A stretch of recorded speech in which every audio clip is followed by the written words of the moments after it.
አንዳንድ ሰዎች ዱንያ ላይ አላህ Subhanahu Wa Ta'ala ይቀጣቸዋል ግን ነገ ጀነትን ይወፍቃቸዋል አንዳንድ ሰዎች ደግሞ አላህ Subhanahu Wa Ta'ala ቀብር ውስጥ ያሰቃያቸዋል ይቀጣቸዋል አላህ ደግሞ ነገ አሁንም ጀነትን ይወፍቃቸው ሰዎች አሉ አላህ አንዳንዱን ደግሞ ጀሃነም ውስጥ ይቀጣውና ከጀሃነም አውጥቶት ወደ ጀነት የሚያስገባው ሰው አለ ይሄ የመጨረሻ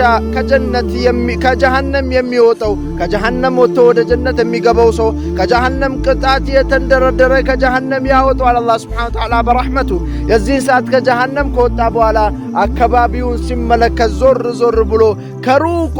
ምንን ያያል አንድ ትልቅ ዛፍ ስሩ ማረፊያ ያለበት ቦታ ጥላ ያለ ቦታና አላህ ወይ ሌላ ምንም አላህ ወይ ያቺ ጥላ ቦታ እጄ እንድቀመጥ ፍቀድልኝ ይላል አላህ Subhanahu Wa Ta'ala አላህ Subhanahu Wa Ta'ala ምን ይለዋል ያ አብዲ አንተ ባሪያዬ ካሁን በኋላ ሌላ ነገር አትጠይቀኝም አዎ አላህ ወይ ካሁን በኋላ እቺን እንጂ ሌላ ካንተ ምንም አልፈልግም ይሄ የተቃጠለው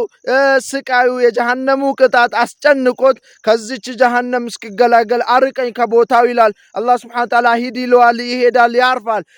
ልክ ትንሽ ካረፈ በኋላ አሁንም አካባቢውን ሲመለከት ከሩቁ ምን ያያል ፍራፍሬዎችን ያያል አላህ ወይ ይለዋል ያ ረቢ ካሁን በኋላ ሌላ ነገር አልጠይቅህም ያን ፍራፍሬ ብቻ እጄ እንድመገብ ፍቀድልኝ ይለዋል አሁን ሌላ ምንም ነገር አልጠይቅህም አላልከኝም ወይ ብሎ ሲጠይቆ አላህ ወይ ይሄን እንጂ ካሁን በኋላ ምንም አልጠይቅህም ይለዋል አላህ Subhanahu Wa Ta'ala አዛኝ ረሂም ወዱድ የሆነ ጌታ ነው እሺ ሂድ ብላ ተመገብ ይለዋል የዚህን ሰዓት ይሄዳል ከተመገበ በኋላ ከሩቅ ምንን ይመለከታል የጀነት በሮችን ይመለከታል ጀነት ግቢዎቹን ያል አላህ ወይ ወላሂ ካሁን በኋላ ሌላ ነገር አልጠይቅህም ያ ረቢ የጀነት ግቢ ውስጥ ብቻ እንድገባ ወፍቀኝ ይለዋል አላህም Subhanahu Wa Ta'ala ያ አብዲ ባሪያዬ ሆይ ካሁን በኋላ ምንም አልጠይቅህም አላልክም እንዴ አላህ ወይ ማንን ልጠይቅ የሚጠየቀው ጌታ ሁሉ ነገር በእጁ ያለው እኮ አንተ ነህ ለዚህ ነው አንተን ምጠይቅህ አንተን ከመለመን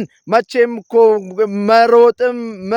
ወደ ኋላ መመለስም አልችልም ይለዋል አላህም Subhanahu Wa Ta'ala ምን ይለዋል ያ አብዲ እንኳን የጀነት ግቢ ውስጥ አይደለም ሂድ ጀነት ግቢ ውስጥ ገብተህ ከጀነቶች ውስጥም የፈለከውን ጀነት ክላስ ደስ ያለህን ሂደህ ግባ ይለዋል ማን እኔ ይለዋል አላህ አንተ ዱንያ ላይ አንዱ ንጉስ ያለውን ክብር ያለውን ደረጃ የሱን 10 እጥፍ ዛሬ ሰጥቻለሁ ይላል አላህ Subhanahu Wa Ta'ala ለኔ ይለዋል አው ላንተ ይለዋል አላህ Subhanahu Wa Ta'ala አላመነም አያምንም ሂዶ ጀነትን እስኪገባ ይሄን ታሪክ ሚነግሩን ነብዩ ሙሐመድ ሰለላሁ ዐለይሂ ወሰለም ነው የመጨረሻ ከጀሃነም የሚወጣ ሰው ጀነትን እንዲህ ሂደህ ግባ ከተባለ መጀመሪያ ያለ ምንም ቅጣት ጀነትን የሚገቡ ሰዎች ምን አይነት ሰዎች ናቸው ሱብሃንአላህ አላህ ሁላችንንም ጀነትን ይወፍቀን ሰላም አለይኩም ወራህመቱላህ